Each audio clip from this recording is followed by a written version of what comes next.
Olá, estamos aqui no escritório técnico de IPHAN da cidade do Cerro, Minas Gerais, para contar um pouco da história da casa do General Carneiro. Esta casa tem uma história que pode ser contada e revelada a partir de fragmentos arqueológicos do quintal desta casa, encontrados na sua reforma e restauração no final dos anos 1990. Fique conosco. Quando a mãe de Antônio Ernesto Gomes Carneiro passava por problemas na sua gravidez, ela resolveu sair da região de Curvelo para passar os últimos dias e ter o seu filho na cidade do Cerro.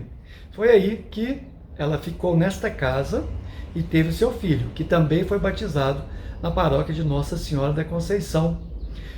Dessa maneira, logo depois ela se retirou, ele foi para o exército, participou de algumas batalhas importantes no sul do Brasil, especialmente na Guerra do Paraguai, e deixou marcada a sua história de alguma maneira com a cidade do Cerro e também com esta casa. Provavelmente este edifício fosse um pouco maior, fosse um pouco mais extenso e talvez tenha sido dividido para dar o parcelamento do lote para outro morador ao lado. Interessante perceber que a história dessa casa passa pela requalificação ou revitalização do adro da Igreja Matriz, que começou em 1872 e terminou em 1873. Nós descobrimos alguns documentos em que o morador dessa casa, ou que a moradora dessa casa, solicitava providências para o Senado da Câmara no sentido de reverter uma possível trinca nas paredes por causa da obra que havia sido feita naquele período.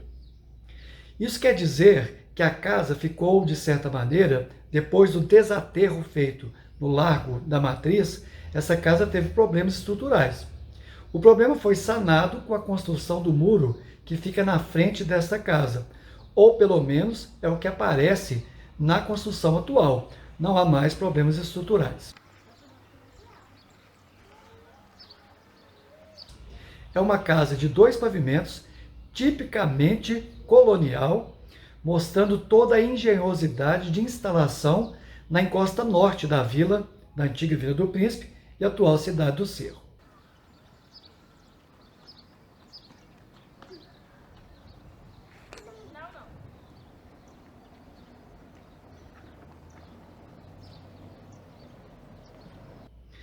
Para quem não entende como funciona a insolação na cidade serrana, é nessa encosta norte que os primeiros moradores perceberam a lógica de ter mais sol, de ter mais claridade durante todo o dia. É por isso que as casas, normalmente da rua direita, são voltadas a sua fachada para o leste, exatamente para tomar sol durante grande parte do dia. Se nós pegarmos a rua direita, que vai do Senado da Câmara Antigo, passando pela Matriz de Nossa Senhora da Conceição, percorrendo grande extensão até a antiga Capela de Nossa Senhora da Purificação, nós percebemos que há uma lógica construtiva seguida exatamente no sentido de manter a insolação durante todo o dia. No século XVIII, no século XIX, manter a claridade dentro de casa durante o maior tempo possível era sinal de economia, já que as velas eram caríssimas por causa da cera.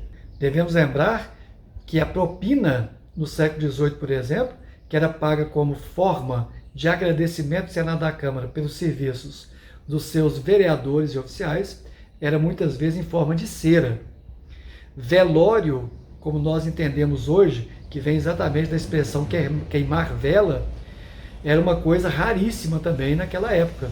É por isso também que a gente pode concluir que por causa dessa insolação, também a Matriz, a Purificação, a Igreja do Carmo, Rosário e a própria Santa Rita recebem sol o dia todo. As missas e as festas normalmente eram durante o dia. Evitava-se qualquer evento noturno, exatamente para evitar gastos desnecessários com as velas. Nunca é demais lembrar que por causa de velas e por causa de lamparinas, era muito comum incêndio nas grandes casas serranas, como aquele que marcou para sempre a história da vila, o grande incêndio de 1723. No final dos anos 1990, a casa do General Carneiro passou por uma grande reforma. Achou-se por bem naquela época fazer um trabalho de arqueologia de apuração arqueológica no antigo quintal desta casa. Nós sabemos que, historicamente falando, não havia coleta de lixo no século XVIII, mal no século XIX. Então, os moradores normalmente julgavam restos de louças quebradas, restos de objetos caseiros, brinquedos, objetos do cotidiano, seringas que eram de vidro. Tudo isso era muito comum julgar no quintal.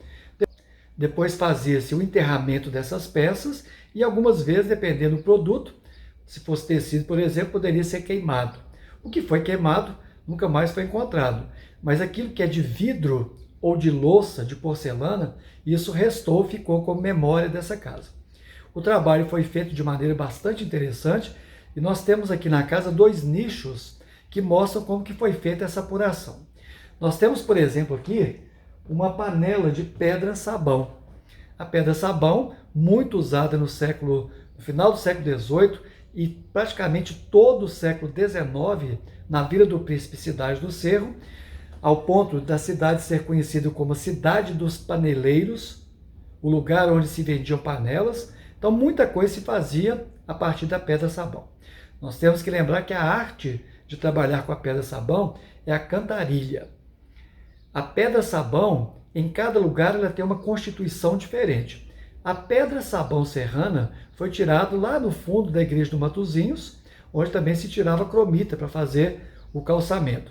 E às vezes também o seixo rolado, o famoso pé de moleque.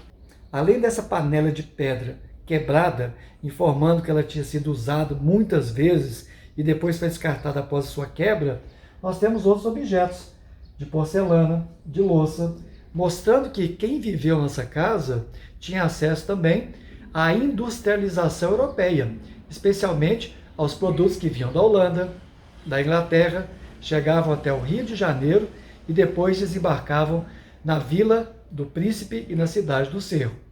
Essa história desses objetos é muito curiosa porque soterrar objetos, julgá-los fora, dependendo de como o morador fazia, hoje permite contar tantas outras histórias sobre, por exemplo, a saúde das pessoas. Seringas de vidro contam, por exemplo, como alguns medicamentos eram injetados em doentes terminais para diminuir a dor, o sofrimento no final da vida.